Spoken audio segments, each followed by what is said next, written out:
puting sibuyas inaprobahan na ng Department of Agriculture dahil sa nakaambang kakulangan ng stocks nito. Inaprobahan na ng Department of Agriculture ang pag-angkat ng 16,000 metric tons ng puting sibuyas dahil sa lumiliit na supply nito sa bansa.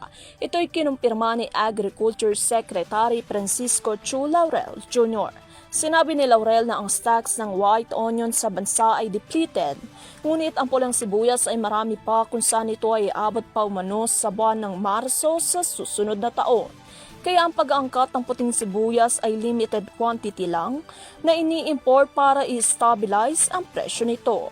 Ayon pa kay Chu Laurel na inoras o binigyang oras ng Department of Agriculture ang pag-aangkat upang hindi ito makasabay sa pag-aani ng mga lokal na sibuyas sa unang bahagi ng susunod na taon.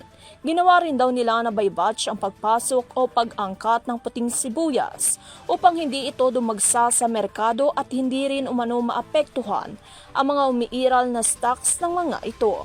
Samantala noong nakarang Lunes na samsam ng Agriculture Department ang isang cold storage ng mga smuggled na puting sibuyas sa Navotas at sinabing wala itong tamang mga dokumento.